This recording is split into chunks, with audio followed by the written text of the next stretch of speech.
Welcome and thank you for joining the DOE Former Worker Webinar. My name is Trish Quinn. I'm the Program Director for one of the National Former Worker programs called BT Med, and I'm going to be your moderator for today's webinar. Thank you very much for joining us. Before we get started, I would just like to take a moment and say thank you to our panelists for joining us today. We have a representative from DOE, as well as a representative from all of the former worker programs. And I would like to give a special thank you to those behind the scene folks that really helped us pull this together. Loki Harmon, Miles Fisher, Jonathan Corbin, Zach Hubble, Jess Bunting, and there's a number of other ones as well. So thank you very much. So before we start and get into our formal presentations, I wanted to go over just a few housekeeping items with you. The webinar is being recorded and will be posted on the DOE Former Worker website. The slides will also be made available as a PDF file. The DOE FWP website is listed on the bottom of this screen here, and we'll share it again on the last slide of the presentations. After the event, though, you're also going to receive an email from the WebEx service that will also give you information on how you can find the recording. If you have technical difficulties during the event and you're unable to hear, you can email Jess Bunting at the email that was included in your registration email. Should you lose audio at any point, please call in using the phone number that was provided in your registration email as well. All attendees are automatically muted during the webinar, but you can type questions in the Q&A at any time. We received a number of questions during the registration and have allotted some time at the end of the presentations to go over those. Just a reminder though, please do not submit any questions that include personal information about your medical results or health. We will provide you with contact information so that you can find the right people to talk to about that.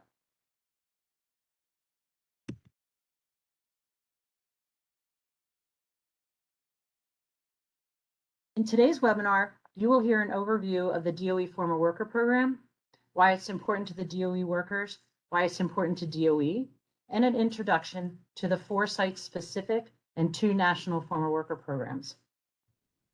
Having said that, I am going to stop sharing my screen and I'm going to turn it over to Greg Lewis, who's going to be our first presenter today. Greg is the Director of the Office of Worker Screening and Compensation Support, Office of Environment, Health, Safety, and Security at DOE. All right, thank you, Trish. And can you see my slides up there? We can. All right, so thanks again, Trish. And I'm Greg Lewis with the Department of Energy Office of Worker Screening and Compensation Support. My office funds and manages the Former Worker Medical Screening Program.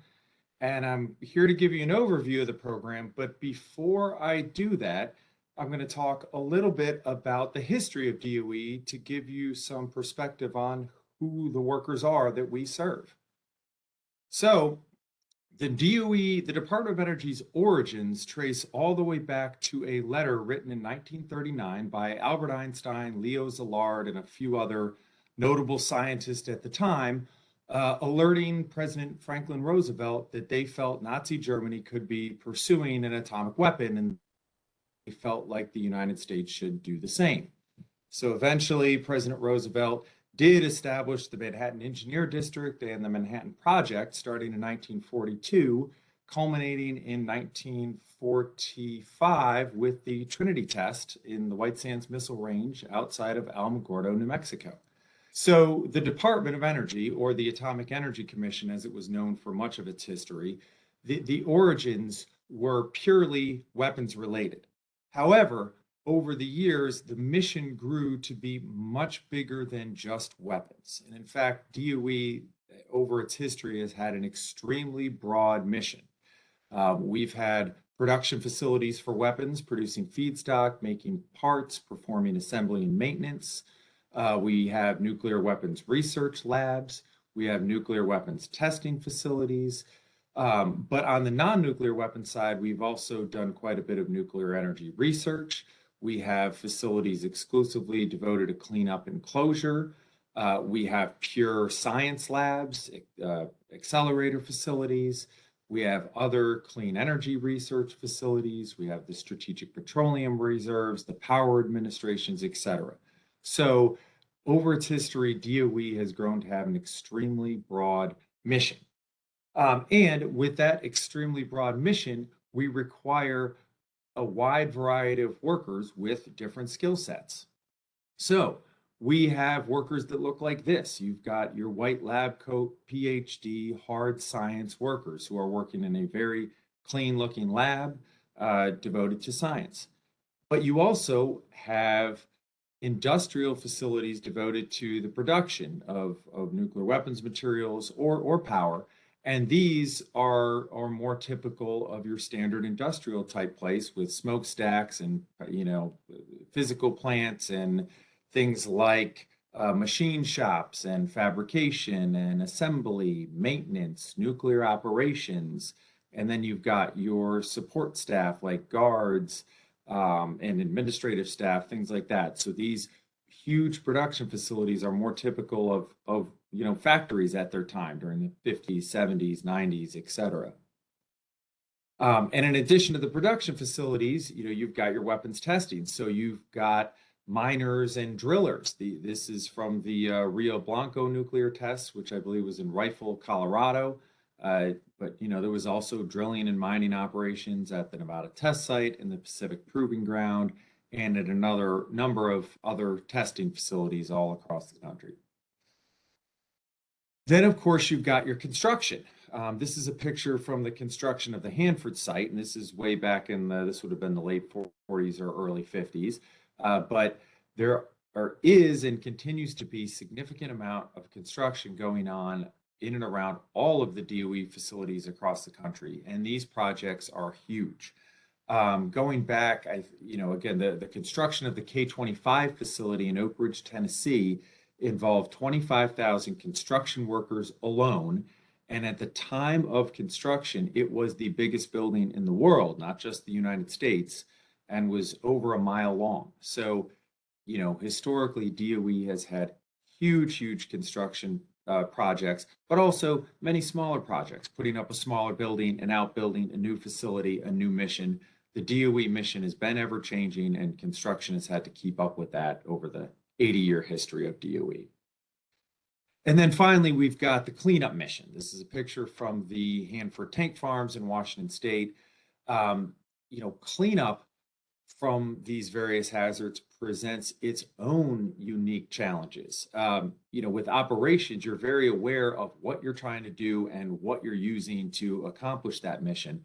But the cleanup, you're cleaning up from 20, 30, 40, even 50 years of operations. So you have to be cognizant not only of the recent hazards, but things that might have been in that building or functions that might have been performed decades ago could pop back up when you're cleaning up. So cleaning up presents its own challenges and hazards. So we had to create a program that would take care of all of these different types of workers who have been exposed to a wide variety of hazards. You've got your ionizing radiation, which particularly in the nuclear weapons complex, that's the one that everyone thinks of first. You've got your uranium, plutonium, thorium. Those are very obvious hazards that people are well aware of. But historically, there have been many other non-radioactive hazards, things like beryllium, asbestos, silica, solvents, and the tough to pronounce ones, methyl ethyl ketone, trichloroethylene, carbon tetrachloride. And this is just, there are literally thousands of chemicals that workers could have been exposed to across the DOE complex throughout the long history of operations.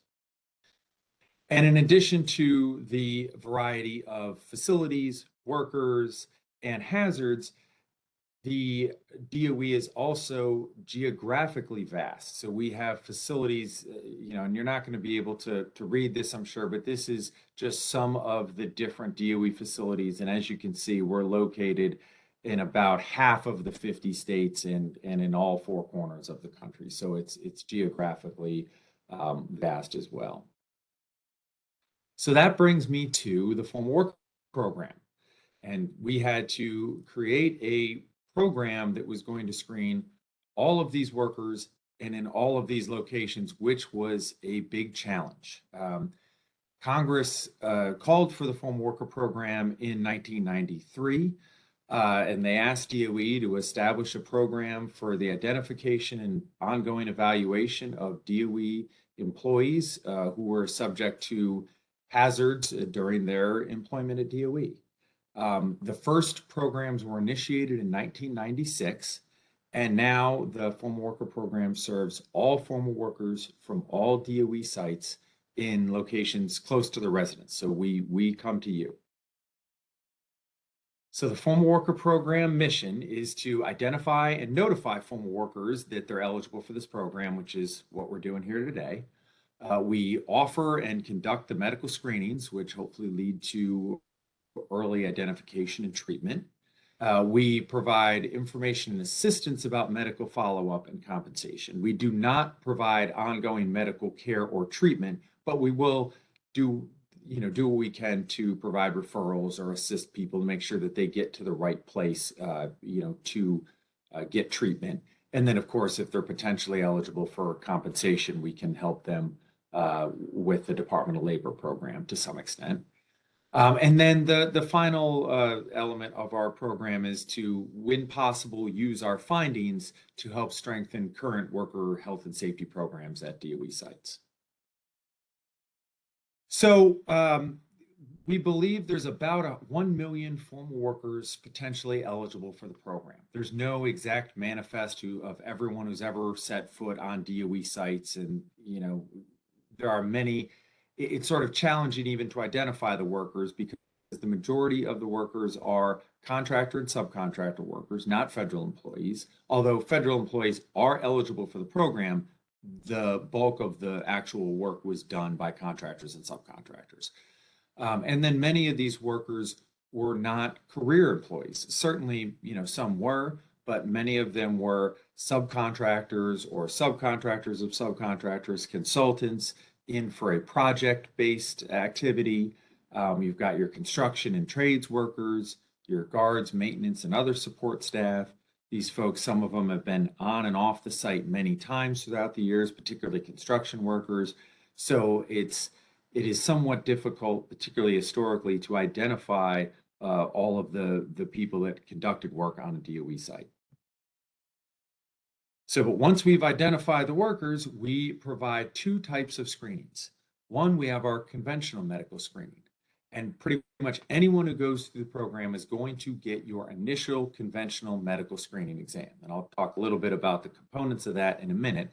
But in addition to the initial conventional medical screening exam, all workers are eligible for follow-up rescreen exams every 3 years. And that's not just one. You can do a 3-year, a 6-year, a 9-year, and you don't have to keep to a strict 3-year schedule. If you want to come back in 4 or 5 years, we'd be happy to screen you then as well. And for those who might be wondering, certainly I think we find more conditions on an initial screenings, but having seen the stats, and I'll talk about our findings and the information we have on our website later, we find plenty of things on rescreens, second rescreens, and even third rescreens. So there absolutely is value to the rescreen, the rescreen exam, not just the initial exam. So in addition to the conventional medical screening, our typical exam, we do also have an early lung cancer detection program, which is only offered to certain workers that are at high risk. And we have very specific eligibility criteria for that. And for those that qualify, they'll receive a low dose CT scan looking for lung cancer specifically. So for the conventional medical screening exam, it's going to be a little bit different depending on, it could be a little bit different depending on the worker, the facility, the potential hazards. But the typical components of the exam are going to be a physical exam, a chest x-ray with a B read, a spirometry exam, which is a breathing test, audiometry test, which is a hearing test, and then basic blood work, urinalysis, and then depending on the worker, there could be other specialized tests like the beryllium lymphocyte proliferation test or the BELPT. So when DOE set up this program, we decided to use third-party providers. So currently, these screenings are provided by 6 cooperative agreement holders. And these groups are independent occupational medical experts that are associated with universities, labor unions, or other commercial organizations who administer this screening. And they have particular expertise to do so, which is why we work with them. And I know I've mentioned it before, but it is an extremely important point. We do, because we partner with these 6 different groups and they have different specialties and locations and sites that they serve, we are able to provide these screenings close to where the workers live. And to illustrate that, we've got this map. These are the numbers of people that we have screened by state. And you'll notice the states shaded in blue are where we have large DOE facilities. So, you know, of course, the numbers in those states are higher. But if you can see, and I know some of those numbers are small, we have screened folks in all 50 states, and I believe Canada as well. So no matter where you are, we can screen you. So I'm going to go through each of the 6 programs. And as Trish mentioned earlier, you're going to hear from each of these 6 after I'm done. But just to give you an overview of the programs, we have 3 smaller programs that are targeted very specific sets of workers. And then we have 3 larger programs that handle multiple DOE sites or nationwide screenings. So the first is the Pantex Formal Worker Program, conducted by the University of Texas at Tyler Health Science Center. And they screen workers from one site, the Pantex plant in Amarillo, Texas. Then we have the Johns Hopkins University Bloomberg School of Public Health, who screens workers from 2 facilities, the Los Alamos National Lab and Sandia National Lab, both in New Mexico. Then we have the University of Iowa College of Public Health, which screens workers from 2 facilities. Again, that's the Ames Lab and the Iowa Army Ammunition Plant, both in Iowa. And then we get to one of our bigger programs. We have the Worker Health Protection Program, or the WIP, which is conducted by the Queens College from City University of New York, and they screen workers from 13 DOE sites. Then we have the Building Trades National Medical Screening Program, or BT Med, which is conducted by CPWR, the Center for Construction Research and Training, and they do screening for construction and building trade workers only from 35 sites. And then we have the National Supplemental Screening Program, or NSSP, which is conducted by Oak Ridge Associated Universities, and they screen workers from 8 DOE sites, but they also screen essentially all workers not covered by the other 5 programs. So if you're from a smaller site that's not covered by one of the other 5 programs, the NSSP will screen you. Or if you worked at one of the sites covered by the other 5 programs but have moved out of the area, for example, if you worked at the Pantex plant but then retired to Florida or moved to Arizona, the NSSP would be able to cover you. So those are the 6 programs, and collectively those 6 programs, since 1996 when the program started, have conducted over 160,000 screening exams, that includes both initial and rescreens, to just under 100,000 formal workers. And as far as the CT program, almost 16,000 participants have been through the CT program, and we've done about 65,000 screens, which could be baseline, follow-up, or annual scans. So one person is going to get more than one scan as part of that program. And then I mentioned the medical findings earlier, and I know you can't read that, but I did want to put it up there just to show you. If you go to our website, which I've provided the link here, if you go to our website, we have medical findings. We probably have 40 pages of charts, tables, information like this previous slide here. We have it broken down by state. We've got conditions broken down by findings broken down by site. We've got it by initial exam, rescreen. We have it by different conditions, or I guess by tests, so pulmonary results, BELPT results, low-dose CT scan results. So if you have any questions about our findings, if you have a condition or know folks with a condition and wonder how many other people from the site are we finding with that condition, you can get those answers, again, on our website right there. If you go to that website, there's a tab for medical screening exam findings, and you will have more data than you could ever want, I think. And you know, this I believe this information is going to be available for participants, but you could also just Google a formal worker program, formal worker medical screening program, Department of Energy, and our website should be the first result. I know that's how I find things often.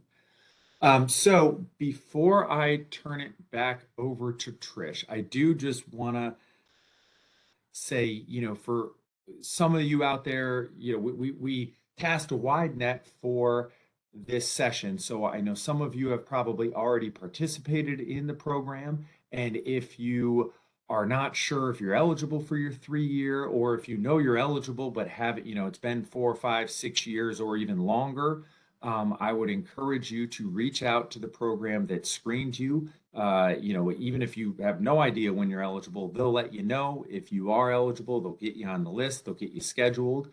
For those of you who have not participated in our program, whether you are aware and holding off, or whether this is the first time you've heard of us, I would encourage you to reach out and contact us, and there'll be contact information at the end for each of the programs.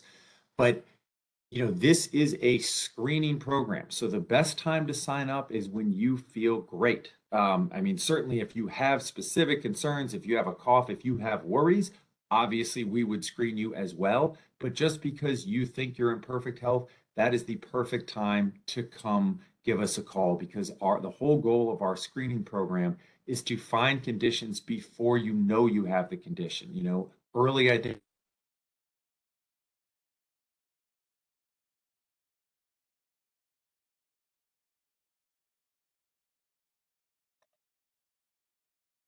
We may have lost Greg? Greg.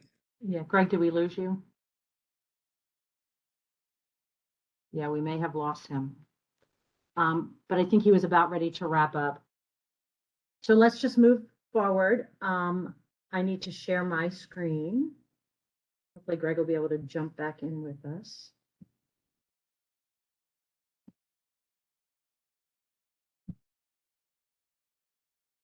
Go. So now, as Greg had mentioned, we are going to hear from the different former worker programs.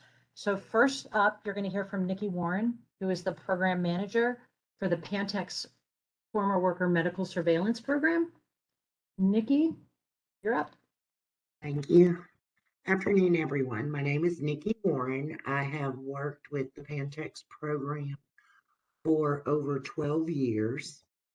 We started completing our first exams back in 2005 with our principal investigator at the time was Dr. Arthur Frank from the Dornsiff School of Public Health at Drexel University. Dr. Frank continues to participate within the program, but in a consulting role. The Pantex Former Worker Program from its inception has been managed at the University of Texas Health Science Center in Tyler, and currently Dr. David Rowlett serves as PI for the program, and Dr. Cynthia Ball as co-PI. Both Dr. Rowlett and Dr. Ball are both board-certified occupational medical physicians. Dr. Rowlett began working with the Pantex Former Worker Program here at the University of Texas Tyler Health Science Center in 2014. Prior to coming to Tyler, Dr. Rowlett was the designated physician and then the site occupational medical director at the Pantex plant in Amarillo. That was from 2003 to 2009. Dr. Ball has enjoyed working with the program and enjoyed her role as co-PI over the past 2 years as she trained here at UT Tyler, and Amarillo, Texas is her hometown. Dr. Angela Phillips is an associate professor at the University of Texas, no, excuse me, West Texas A&M University School of Nursing and resides there in Amarillo. She has done most of the screening exams and has been with the program since it initiated back in 2005 with the exams. Once again, Nickie, I do the scheduling, call, updating, outreach. So if you call, more than likely I'm on the phone. Please leave messages. I will definitely be calling you back. Sometimes, depending on the call flow, it might take a little bit, but I do return all calls.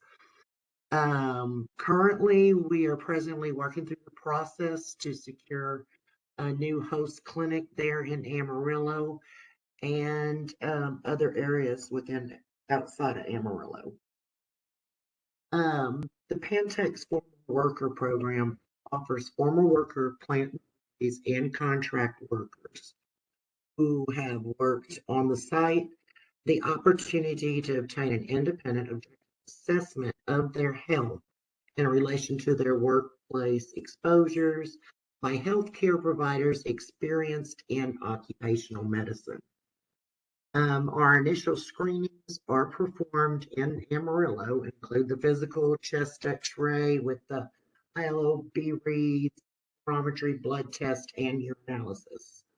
Those over 100 miles from Amarillo, we do refer to the NSSP, or you could call them directly, or I will submit the referral and they will reach out to you. Those who have participated in the Pantex Former Worker Program receive the results of their clinical exam and medical test in a personalized, what we call results letter from one of our board certified occupational medicine physicians, along with any recommendations and follow-up they have for you.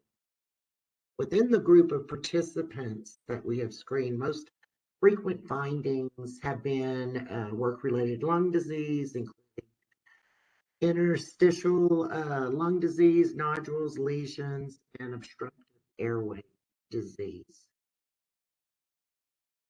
Slide.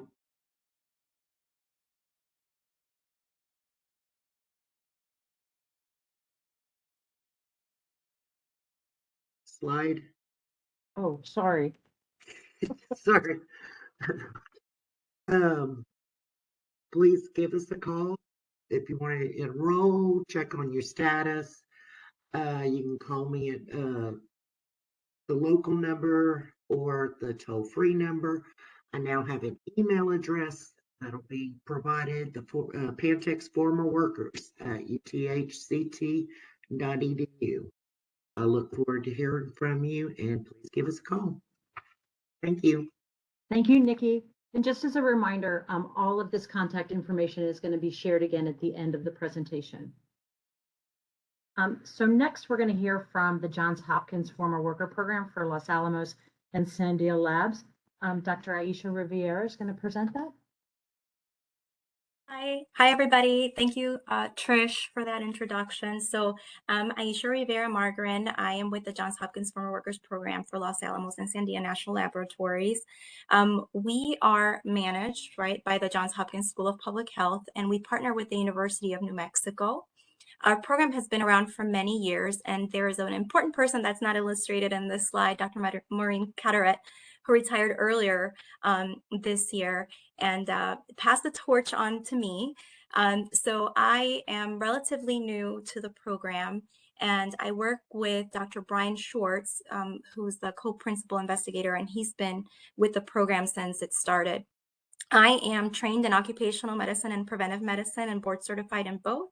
And our team consists, it's small, it consists of an administrative assistant who works out of the Baltimore office.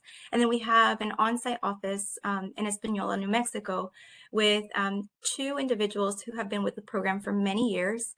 And really, they are the backbone of the program because they give it that, that home touch, right? So Rebecca Trujillo and Jocelyn Cordova. Miss Rebecca Trujillo actually is a former worker for the Lanos site, and she serves as our interviewer. And Ms. Jocelyn Cordova does a lot of the other administrative work that needs to go into putting the making sure that the program is running. We have been going out to New Mexico every year, multiple times a year, essentially since the program started, to do exam swoops. Up until 2020, when COVID hit, we had to pause, like many things. I think the world kind of came to a standstill in 2020 as we were trying to figure out what to do with COVID. How to react to it. So we had to pause for a period of time, as many of the other programs, and then we had to reinvent ourselves. So we're currently doing exams through a clinic in Santa Fe, New Mexico, and our goal is to resume our prior model of exam swoops, and hopefully in the near future. Next slide. So we serve DOE former workers who worked out of the Los Alamos National Laboratories and out of the Sandia National Laboratory, the one that's in Albuquerque, New Mexico, and currently live in New Mexico. You could see here at the bottom of the slide that we've done roughly 3,800 exams, initial screens, and 4,600 or so exams in total, divided between the two sites. And you can see too that the Lanos site by far has had the most former workers come through our program, while the Sandia site is a smaller portion of the workers that we've served. And next slide. And this slide has our contact information. As the prior panelist, Nickie Warren, said, this is an open invitation. We hope to hear from you. That's all I have. Thank you. Great. Thank you, Aisha. The next former worker program we're going to hear from is Jill Welch. She's the project coordinator for the Burlington AEC plant and the Ames laboratory. Thanks, Trish. This program is administered at the University of Iowa College of Public Health and is directed by Dr. Marek Mikulski and formerly by Dr. Lar Fortes. We conduct medical screenings at 4 locations in Iowa: in Ames, West Burlington, Mount Pleasant, and Iowa City. Those living 2 or more hours from these cities are referred to the National Supplemental Screening Program to receive the screening near where they live. Next slide. Medical screenings are provided for those who worked at the 2 DOE facilities in Iowa, the Ames National Laboratory and on Line 1, Division B, or the Burlington AEC plant at the Iowa Army Ammunition Plant that was operational from 1949 to 1975. The screenings are for those who worked at any job at the facility. For example, but not limited to production, laboratory scientist or technician, administration, construction, contractors, custodial services, guards, cafeteria workers, or laundry personnel. Over 3,600 former workers have been screened, and over 8,200 medical screening exams have been completed for the initial and 3-year follow-up screenings. Next slide. For more information, please call or email us or visit our website. Thank you. Thank you, Jill. The next former worker program we're going to hear from is the Worker Health Protection Program. Zach Busse is the program coordinator. Hey, I'm Zach with the Worker Health Protection Program. So we're managed by the Barry Commoner Center for Health and the Environment, which is an environmental and occupational health research institute on Queens College, which is part of City University of New York. We're partnered with the United Steelworkers and Atomic Trades and Labor Council.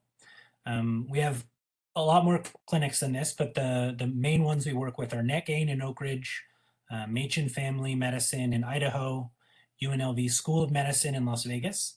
And the staff we work with there also does a Downwinders program, if anyone is watching from rural Nevada that grew up around the atmospheric testing. We're headed by Dr. Stephen Markowitz, who's headed the program since about 1997, I think starting with some needs assessment for some of the gaseous diffusion plants.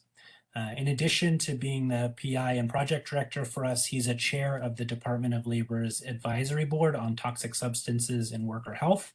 That's like an expert panel that gives the DOL advice on things like the site exposure matrix, the application process, and medical evidence, part of the compensation program. Another thing about our program specifically is we have local coordinators in many of the places we're screening. These are really great resources for, if you're applying for benefits for a specific site. These are people that are former workers of DOE sites usually, and also really involved in the local union communities there. So they're a great resource for specific information about the sites and the application process as it relates to that specific site. Next slide. As Greg said, we do 13 sites, so bear with me while I read all of them. Lawrence Berkeley, Lawrence Livermore, and Sandia National Labs in California, Idaho National Labs in Idaho, Paducah Gaseous Diffusion Plant in Kentucky, the Waste Isolation Pilot Plant in New Mexico, Nevada National Security Site, formerly Nevada Test Site in Nevada, Brookhaven National Labs in New York, Fernald Feed Materials Production Center in Ohio, the Mound Plant in Ohio, Portsmouth Gaseous Diffusion Plant in Ohio, Oak Ridge Gaseous Diffusion Plant and National Laboratory in Tennessee, and the Y12 National Security Complex. So if you live in the area of one of those sites, we can get you screened. For most of the programs, it would be about 30 days that you need to have formerly worked at the site in a non-building trade, so not construction trades. For GDP sites, there's 3 of them. We can see current workers in addition to former workers. And for the Nevada and California programs, which actually started at Boston University and moved to Queens College in about 2010, the eligibility is 1 year usually, but we can see people in any trade, so including construction trades. Since we started screening in about 1998, we've seen over 35,000 people as part of the program. And since we do rescreens every 3 years, we've done over 73,000 exams. Our early lung cancer detection program, which gives low-dose CT scans, has seen almost 14,000 people as of about June of this year. And people are eligible for that based on things like age, occupational history, and smoking history. And then you get it every year. So we've done about 57,000 low-dose CT scans on people. Next slide. And this is our contact information. That's the main number, so we can get you hooked up with the correct person to answer specific questions or get you scheduled. Our website has most of the information I'm going over now. Our Facebook page, in case you want to know about updates to the program, or sometimes we post news about related issues, or you can send us an email as well. Excellent. Thanks, Zach. Thank you. Next up, you're going to hear from Kim Cranford, who's the medical nurse manager for the Building Trades National Medical Screening Program. I'm Kim Cranford. I'm the medical nurse manager for Building Trades, and Building Trades is administered by the CPWR. That's the Center for Research and Construction Training. CPWR is the health and safety department of the North American Building Trades, and it's 14 affiliated construction unions. Those construction unions are real important to us. They're the ones that help get the word out to the workers about our program.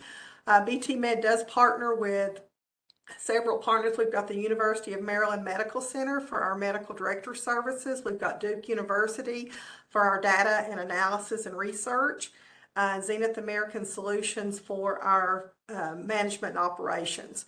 Some of our key staff, we've got Knut Ringen, he's our principal investigator. Trish Quinn, our host of the seminar today, she's our program director. Miles Fisher, assistant program director. And then Anna Chin is our director of operations out of Seattle, out of the Zenith office. We've got several people on our medical team, and just a few of them are listed there. So we've got our 2 main medical directors. Dr. John DeMint with Duke University, myself, Janet Shorter, and then we've got 5 other nurses here in our office that review the results and discuss the results with the workers. Next slide. Now, BT Med has a large network of clinic providers. We do have about 225 clinics across the nation that do our exams. We've actually done exams on workers from all 50 states. I think we've even done a couple on workers that live outside the U.S. So we do have a large network of clinics. We are a national program. So if you worked construction and you've relocated or moved anywhere in the U.S., give us a call, and there's a very good possibility that we have a clinic to serve you.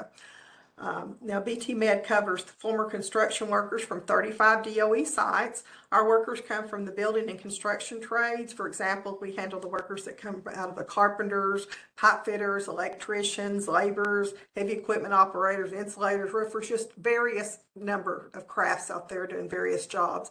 It could be from new construction to cleanup to decontamination, just various jobs in those job classifications. A lot of our workers have relocated, and some of them have worked at multiple sites. They've been on and off the sites. Most of them were considered temporary workers because they were just there for a period of time. The job ended, they got laid off, and we've got some workers that have spent their entire careers working at Oak Ridge, for instance, where they've come and gone for the various contractors over the years. We do offer a medical exam to the workers, and some of the things we've seen so far is we've got about 25,000 workers that are enrolled in our program and have been for at least one exam. We've completed 43,500 exams so far, so a lot of our workers have returned and taken advantage of getting the rescreen exams. And as they were talking about initially, the initial exam is important because that way you establish a baseline, but it's also just as important to come back and do those rescreen exams every few years to see if your health has changed. So we have had workers come back. So we've done about 43,500 exams so far. And we too offer the low-dose CT scans to workers that qualify, and we've done about 8,800 CT scans so far. And out of those 8,000, nearly 9,000 CTs that we performed, we have found 55 lung cancers, and about 70% of those have been early.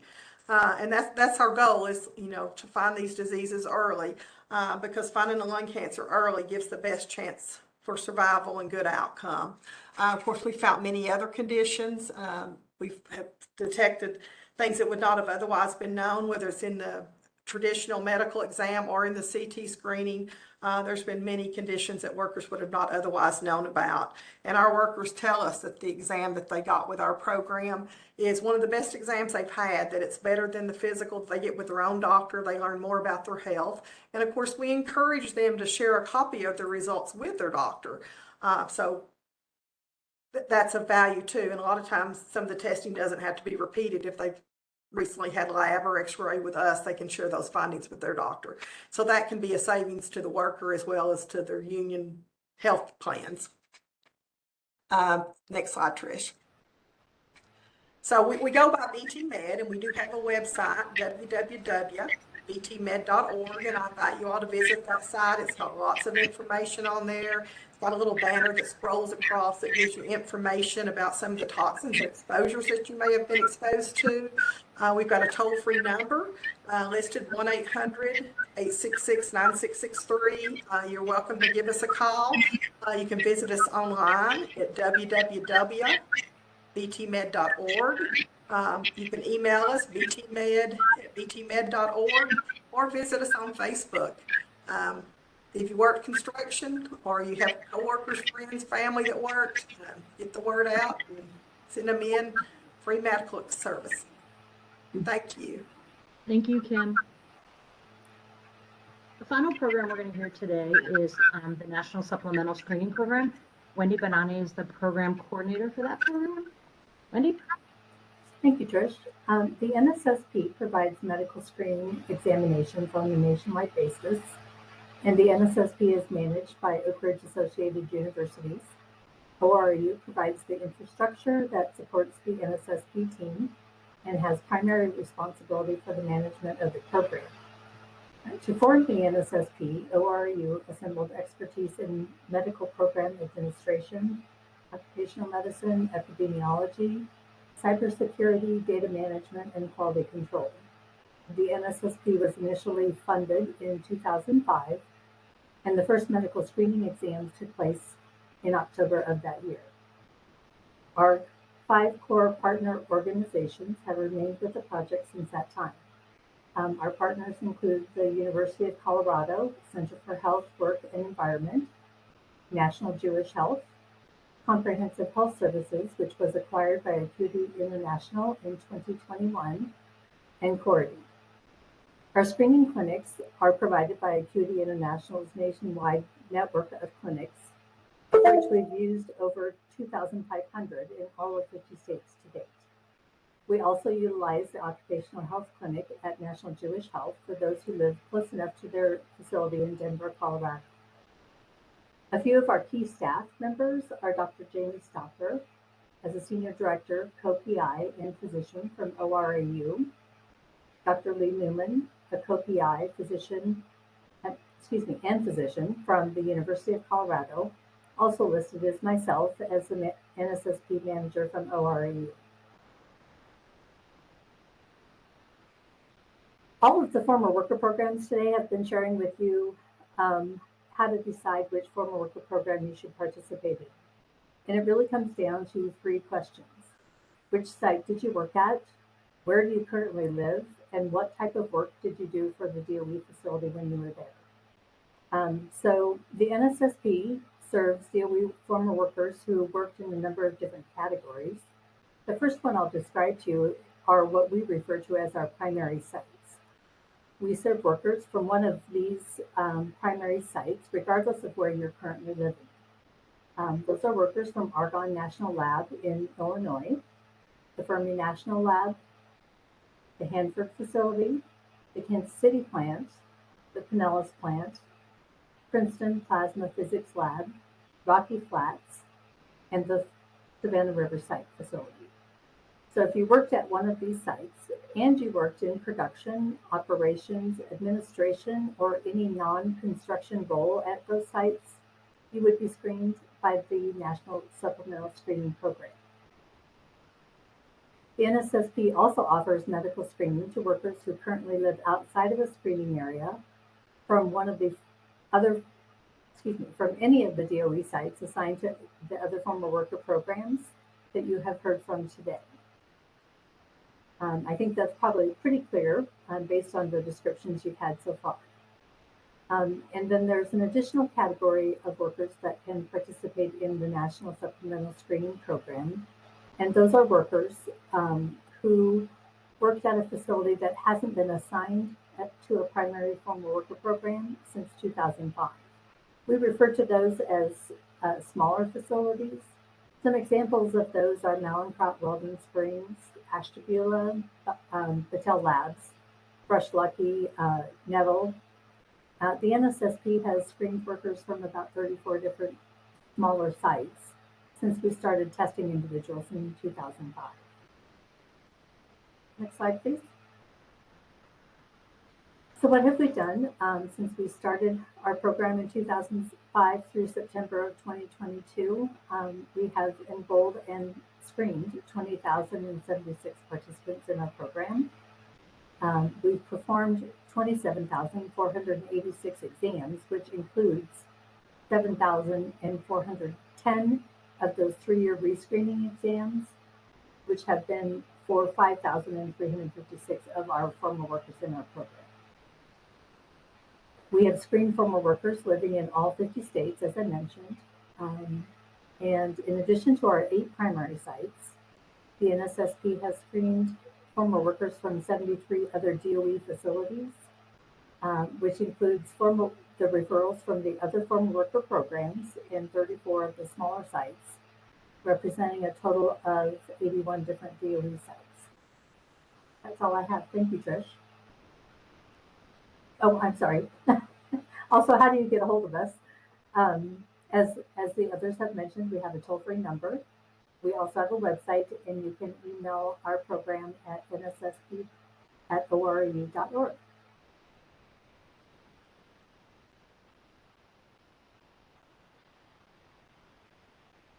Thank you, Wendy, very much. All of the former worker programs today provided contact information, and we wanted to share this slide again here at the end of the presentations to give you another minute or so to write down the programs that you may want to contact, phone numbers and emails. We will also make sure that we email this information to everyone who has participated and registered for the event. So we have a little bit of time for Q&A, and we received a lot of really good questions, and we appreciate people sending them in. So we have a couple of minutes left in our time, so I'm going to just start right into it. I'm going to start actually with you, Greg, as this is a DOE question. Okay. What is the difference between the former worker program and the Department of Labor EWP program? There's a second part to this. Does the FWP help with claims processing? And can I get a white card from the former worker program? You want to take that? Okay, sure. And by the way, I apologize for dropping off earlier. I'm not sure what happened, but the wonders of technology. So again, I apologize. But for this question, so the formal worker program is a completely different program from the EEOI CPA or EWP. Oftentimes they're confused because they target similar populations, and we even partner in outreach and various other efforts. So I can see why people get confused, but they are completely separate programs. If you go through the screening, that does not mean you need to seek compensation. It also does not mean if you get a positive finding, you're automatically going to get compensation. However, it is a program that leads into the compensation program. So if you go through the screening, you do get some sort of result. You may need to go flesh that out further with your doctor, but it may mean that you are eligible to file for compensation, and you may get compensation. Now, the formal worker program, each of the 6 formal worker programs to a different level at each, but they will do their best to help you with those claims. They're not necessarily a formal authorized representative, but they can do their best to assist you in filing claims, but they are not a formal, they have no specific in with the Department of Labor. You do not need to use their help with the Department of Labor. We are a separate program. We are just trying to help you as a courtesy. And can you get a white card? And for those who don't know, the white card is the card that you get from you get a white card. They don't refer to it as a white card, but it's a card that you get from the Department of Labor that covers your medical expenses if you get a positive finding under the compensation program. So the former worker program cannot give you a white card. We may, with a finding you get from the former worker program, that may mean you're eligible to file with the Department of Labor, and later you might get that white card, but the former worker program is not going to be able to give you a white card. Thank you, Anything Greg. to add for the other former worker folks? Did I miss anything? Nope, I think that was great. Thanks for the clarification between the 2 programs. There is a lot of confusion for people with that. Next question for Wendy at the NSSP. Since retiring in 2018, I've been unable to find a nearby location for testing. Where can I get that information? And what if the DOE site I worked at isn't listed as a program? That's a good question, and that is actually one of the reasons why we had our webinar today, was to hopefully help the former worker population determine which former worker program they should participate in. And so hopefully we answered that question. If we didn't, though, please contact one of the former worker programs you see on the screen, and we will help you determine which program you should participate in. And then that program can then share with you where the facility is located for your medical exam to be scheduled. The second part of that question was, what if the site I worked at was not listed in any of the presentations today? You're likely eligible. If it was a DOE site, you would likely be eligible for testing through the National Supplemental Screening Program, which is the second to the last number on the screen. Thank you, Wendy. Mm-hmm. The next question is, it's a 2-part question. Are the screening programs doing anything about hearing loss and beryllium? I'm going to start with the hearing loss. Kim from BT Med, you want to answer that? Unmute here. There you are. Yes, so our medical exams do offer an audio test, so they will be checking your hearing, and they're looking for hearing loss that follows a certain pattern, which would indicate hearing loss from noise. So we're looking for noise-induced hearing loss. So we are screening for that. And of course, if you have hearing loss, there's a potential that you could file with your state workers' comp. You would need to check the laws in your state because each state has specific laws for hearing loss. And then, of course, Department of Labor through the OPA Part E also has that you can file for hearing loss with their program if you meet certain guidelines. And those are certain guidelines for certain crafts that have had exposures to an organic solvent, have worked a certain amount of time. So there is guidelines for that. But yes, we do screen for that and do recognize that is an exposure that you could have from the work site is noise or solvents that would contribute to hearing loss. And the second part of that question, Kim, was about beryllium. Are the former worker programs doing the LPT tests? And what happens when my beryllium test results are inconclusive, abnormal, then it comes back as normal? What does all that mean? Okay, the medical exams do offer the beryllium blood test. It's called the lymphocyte proliferation test. It's a specialized test that you wouldn't get from your regular doctor, and there's just a few laboratories in the country that are able to do this test. So we do offer that, and that is something that we screen for. All the former worker programs, to my knowledge, do screen for that. Now, if your test comes back uninterpretable, or it comes back abnormal, if it comes back abnormal, we're going to refer you for further evaluation. But if it comes back uninterpretable, then we do repeat the test. There's many different reasons why a test may come back interpretable. The lab, I'm not going to go into all the details of how the test is run, but they do put an additive in there that helps the lymphocytes grow, which is a component of the white blood cell. So sometimes there can be overgrowth of the white blood cells or not enough growth of the white cells. So the test does not respond the way it should before the beryllium's even added in to see how your white blood cells react. So for those reasons, sometimes those tests have to be repeated. The laboratories do use they use a serum lot. So when they finish that serum lot, they go into using another lot. So sometimes by repeating it later, or doing what we call a split repeat test and sending it to a different laboratory or two laboratories can help to correct that problem. And then also too, there is a special test that they've come out with in the last few years that's called an autologous test, and I don't know, I'm probably not pronouncing that correctly, but it is a specialized test that they can run for patients that continuously have had an interpretable test. So they have improved some processes and are able to, recheck that. And then you asked, why would my test be abnormal the first time and then followed by a normal? That does sometimes happen. It's not super common, but it does happen. And because of about 1 out of 4 people who have one abnormal test will not have an abnormal test on repeat. So about 25% of people that test abnormal once may not test positive again. And that's what we consider a false positive, or so generally, because having an abnormal test means that you can file a claim with Department of Labor. Even with just one test, you can file a claim for beryllium sensitivity. And beryllium sensitivity doesn't mean you have beryllium disease. It just means that you have an allergy or your body's had that antigen antibody response. So at that point, if you have beryllium sensitivity, you could consider going for further evaluation.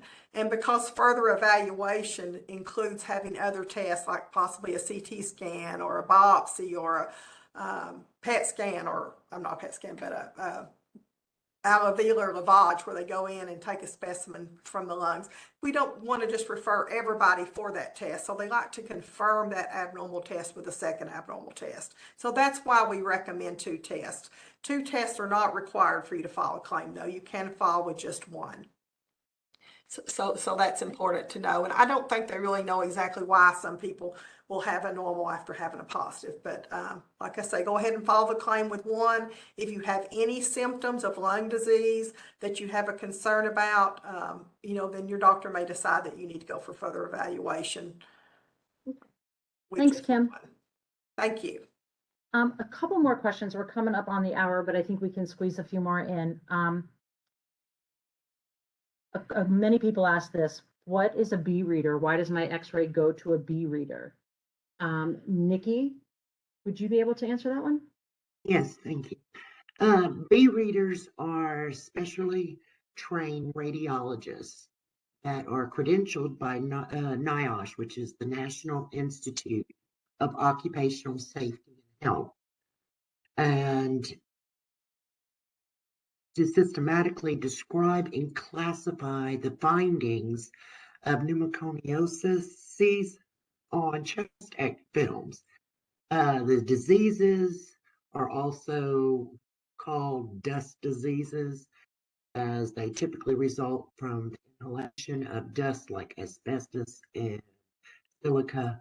The films are graded in accord with the ILO, which is the International Labor Office standards that establishes the severity of the diseases, and which is both important in the treatment and in compensation. So you have it's sent to the B reader because they're specialists and accredited with NIOSH, and then it's graded differently than a normal X-ray, and it aids in the treatment and for compensation. Thank you, Nickie. We've had a number of questions come in about certain programs. People aren't quite sure which program they may be eligible for because they may have worked at a number of different sites. I encourage you to call any one of the programs. We'll make sure that you get to the right place that can best serve you. Another question that we have gotten is, again, about x-rays. The question came, how come the x-ray showed disease? And then on my next x-ray, there wasn't anything found. Aisha, can you do that one? Can. Thanks, Trish, and thank you to whoever asked the question. So there are a couple of possibilities on why an X-ray result may change over time. And I think it's important to remember that when we get any medical test completed, whether that's an X-ray or a lab draw, there's a possibility that the test may not result properly. And while as a physician, I don't want to undermine the importance of testing or screening. I did train in preventive medicine. It's important to remember that no test is perfect. So at any given time, a test may result a finding that is there that isn't actually there. The terminology you may have heard previously from one of the other panelists was false positive. Or the test may report that a finding isn't there that is actually there. And we refer to that as a false negative. So assuming that both results on the particular X-ray for this person who asked the question are accurate, then sometimes diseases do improve over time. So you may not have findings on your x-ray, and that may actually be a good thing, right? It may be accurate. So if there is a discrepancy between your results from one x-ray to the next, what I would do is follow up with my doctor. I would get copies of the actual x-ray image because a lot of times we're just going off of the report. I would get the x-ray image and see if you can schedule time with your doctor to have them review both of them to make sure that they're cross-referencing the report with the image and just to confirm that both are accurate.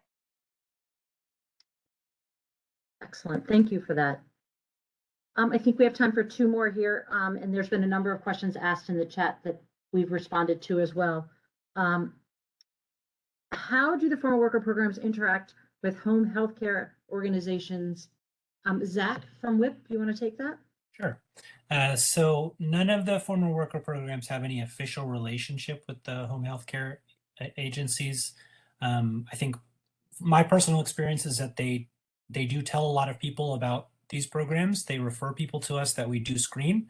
And obviously, just like any other healthcare organization, if you sign a release with them that gives them permission to your records, we'll send to them and they can have a copy. But that's basically the only connection. Great, thank you. Greg, I'm going to end it with you on this one because we hear this quite often. I worked at the Department of Energy site for over 20 years. Why doesn't DOE have my employment records? Where did they go? Sure. And there could be quite a few reasons for this, but typically a lot of the folks, Trish probably hears it more than some of the other folks because she's with the building trades program, and particularly for the construction subs, but subcontractors in general, but particularly the construction subs, it can be very difficult for DOE to find records all these years later because DOE was not the employer. I mean, we contracted with the company to provide the service. So what we do is try to find those other records. We're not going to have an HR file on you know, a plumbing subcontractor or something like that typically. But what we might have is if that person had to go into a secure area, so they had to obtain a clearance or were vetted, we might have that record. We might not. You know, the retention period for those was you know, not tremendously long in the early days. A lot of those records were destroyed appropriately, but some of them weren't. Inertia, you know, boxes get, once they, you know, paper records, it takes effort to destroy. So sometimes we still have those. Sometimes we have sign-in sheets. Sometimes if the individual had a dosimetry badge for, you know, they were monitored for radiation, we might have that. Or if they were involved in an incident or accident, a slip, trip, or fall, we might have that. But if the person was on site, and it could have been multiple times, and were never monitored for radiation or never involved in an incident or accident, and the DOE site didn't keep those sign-in sheets or gate logs, it is entirely possible that we will not have a record of that individual. But you know, if you were on site for years and know that you were monitored, or know that some of these records existed, and if it comes back no records found, you can contact Loki Harmon at the information, you know, the phone number or email up on the screen, or you can contact your local DOE site. Just ask them, because again, you know, we go to great lengths to find records, but you know, things happen, things are missed. So if you think something was missed in your case, we would be happy to give a second look and make absolute certain we don't have any records. Thanks, Greg. So we're running out of time for any more questions, but if your question did not get answered, I want to encourage you to reach out to the former worker program that's listed here, as well as at the top, there's the DOE FWP website, where the recording from this presentation will be in a couple of days, as will the PowerPoint presentation will be there. Many questions came in about the WIPA compensation claims. So we just, at the very bottom of the screen, wanted to share with you the toll-free number for the Department of Labor program. Having said that, thank you to our panelists for joining us today, and thank you for all of you for taking the time to learn more about the former worker programs. We encourage you to call us, ask us questions. We're here to help. When you leave the webinar in a minute, you are going to be asked to fill out a short 3-question survey. Shouldn't take you but a minute or so. But we would like your feedback. There's a spot in there that asks if there are other topics that you would be interested in hearing about in future webinars from the former worker programs. We ask you to give us some feedback, because we would like to do another webinar sometime in the future. So thank you again all for participating. Feel free to reach out to any of us if you have any other questions. That's it. Thank you. Thank you, everyone, and please reach out, get that screening. You know, it's you know, at best you will get some peace of mind and know that you're healthier than you thought, and you know, if not, hopefully whatever they catch will be early and will lead to more successful treatment. So you have nothing to lose and everything to gain. So I really encourage you to reach out. Thank you. Well said. Thank you, Greg.